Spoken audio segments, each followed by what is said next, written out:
تو انشاءاللہ العزیز ہم نے جو اپنا ٹارگٹ رکھا کہ ہمیں پہلے سے بہتر بننا ہے، پہلے سے اچھا بننا ہے، ہمیں نیکیوں میں آگے جانا ہے، تو پھر اس میں آپ دیکھیے کہ ہمیں عبادات میں بھی اچھا بننا ہے. مثلا روزہ ہے تو سوچا سمجھا روزہ ہو، اللہ کی خاطر ہو. نماز ہے تو اس میں آپ دیکھیے کہ گول کیا رکھنا ہے کہ مجھے پہلے سے بہتر نماز پڑھنی، خشوع و خضوع کے اعتبار سے، یا اس کا معنی سمجھتے ہوئے پڑھنا ہے.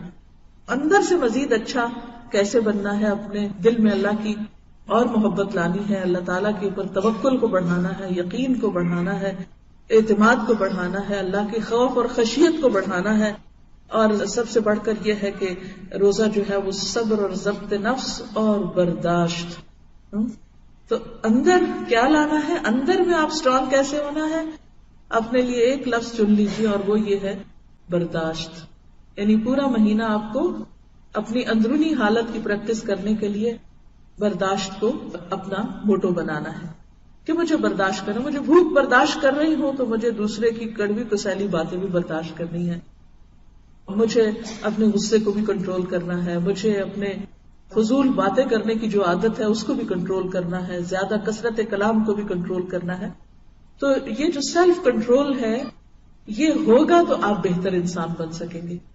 اور جیسے بہترین ڈرائیونگ اس شخص کی ہوتی ہے کہ جس کو گاڑی پر بہترین کنٹرول ہوتا ہے اور وہ ایک الرٹ اور کانشیس انسان ہوتا ہے، بالکل اسی طرح بہترین روزہ تبھی ہو سکتا ہے جب آپ کانشیسلی روزہ رکھیں اور آپ کو سیلف کنٹرول بھی نصیب ہو. پھر اس کے بعد آپ دیکھیے کہ مجھے اپنی گفتگو میں بھی بہتری لانی ہے. یعنی اچھا انسان اگر بننا ہے تو مجھے اپنی نہ صرف یہ کہ اندر کی کیفیت اچھی کرنی ہے، مجھے اپنی گفتگو کو بھی اچھا کرنا ہے. اور گفتگو میں سب سے بڑھ کر دو چیزیں، ایک دیکھیے تقویٰ، جو میں نے بتایا تھا آپ کو کچھ کرنے کے کام ہوتے ہیں اور کچھ چھوڑنے کے کام ہوتے ہیں. تو گفتگو میں اچھی اچھی باتیں جہاں کرنی ہے وہاں، دوسری طرف جھوٹ سے بچنا ہے اور لغو گفتگو سے بچنا ہے، کیونکہ قد افلح المؤمنون الذین هم فی صلاتهم خاشعون والذین هم عن اللغو معرضون. یقیناً کامیاب ہو گئے وہ لوگ جو اپنی نمازوں میں خشوع اختیار کرتے ہیں اور جو لغو سے پرہیز کرتے ہیں. لغو، بیہودہ، بیکار، فضول، لا یعنی، بے مقصد ایسی گفتگو سے پرہیز کرنا ہے، غیر ضروری طویل گفتگو سے پرہیز کرنا ہے، مناسب الفاظ استعمال کرنے ہیں. اور انشاءاللہ جب آپ نیت کر لیں گے نا اور آپ ارادہ کر لیں گے تو اللہ تعالیٰ آپ کو توفیق بھی دے گا. آپ کو معلوم ہے کہ پچھلی قوموں میں چپ کا روزہ بھی ہوتا تھا، ان کو صرف کھانے سے نہیں روکا جاتا تھا بلکہ ان کو بولنے سے بھی روکا جاتا تھا. یہ اللہ کا بڑا احسان ہے کہ ہم سے وہ چپ کا روزہ تو اٹھا لیا گیا اور صرف باقی روزہ رہ گیا. لیکن بالکل چپ نہیں ہمیں ہونا، مگر یہ ہے کہ ہم اپنی کثرت کلام کو ایک لمٹ کے اندر ضرور لائیں. اب دیکھیے نا، ہر چیز کی ایک لمٹ ہوتی ہے. اگر آپ کی زبان غیر ضروری باتوں میں زیادہ استعمال ہوئی، آپ کے دماغ بھی لگ رہا ہے، آپ کی انرجی بھی لگ رہی ہے، تو وقت کہاں بچے گا کہ آپ پھر تلاوت کر سکے، وقت کہاں بچے گا کہ آپ پھر کوئی ذکر اور بہترین کام بھی کر سکے. تو اس کے لیے بے حد ضروری ہے کہ آپ کے اندر ایک سنجیدگی بھی ہو. اس کے بعد یہ ہے کہ بہتر انسان بننے کے لیے آپ کا جو عمل ہے یا آپ کے جو جسم کے اعضاء ہیں ان سے بہتر کام لینا، خواہ وہ اللہ کی عبادت میں ہو، نماز وغیرہ میں، خواہ وہ بندوں کی خدمت میں ہو. یعنی اگر آپ کسی کا ہاتھ بھی تھام لیتے ہیں، کسی کو سپورٹ دے دیتے ہیں، کسی کو اچھا مشورہ دے دیتے ہیں، کسی کا دکھ بانٹ لیتے ہیں، تو یہ بھی سارا کیا ہے، ایک طرح سے نیکی کا ہی ایک کام کر رہے ہیں اور اس میں آپ بہتری لا رہے ہیں.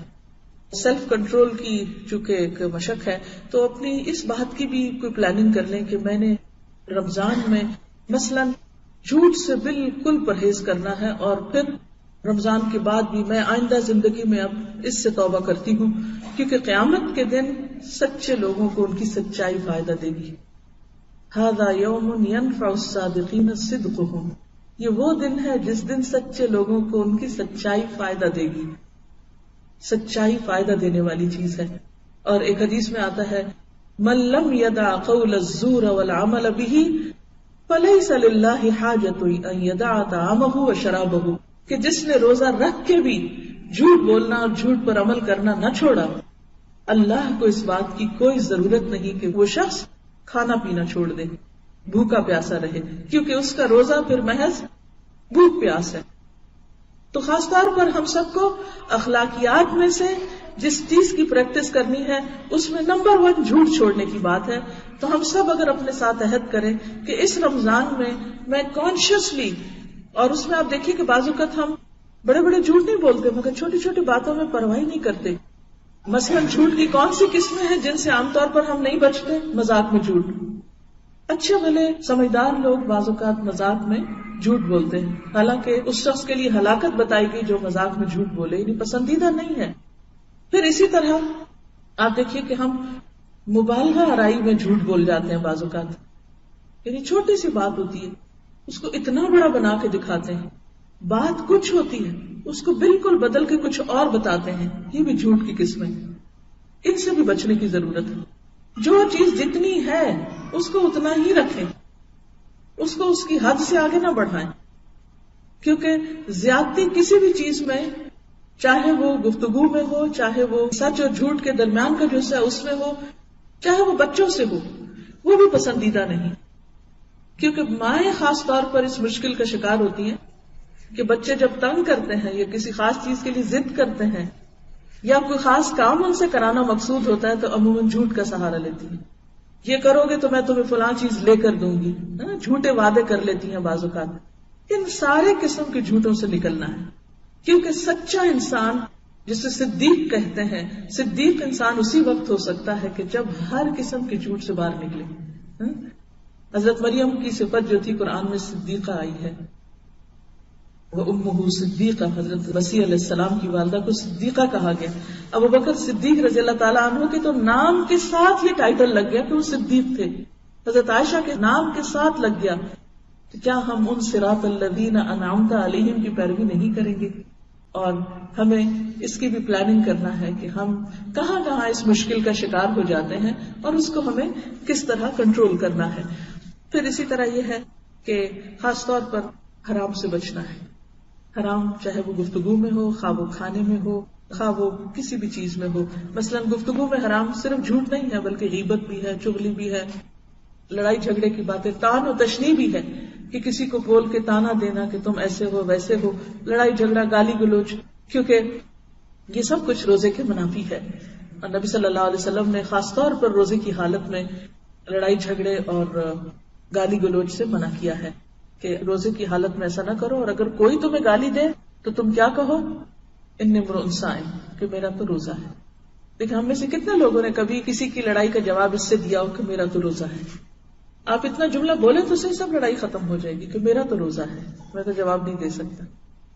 کیونکہ مومن تو ساری زندگی روزے سے ہوتا ہے. اگر پوچھے تو رمضان کا مہینہ تو صرف یاد دہانی کرانے کے لیے آتا ہے، ورنہ اگر حقیقت میں دیکھا جائے تو مومن کا روزہ تو ساری زندگی کا روزہ ہے، مرتے دم تک کا روزہ ہے. اسے حرام چیزوں سے بچنا ہے، چاہے وہ گفتگو میں ہو، چاہے کھانے پینے میں ہو، چاہے کسی بھی اور طرح کی غلط چیزیں ہوں.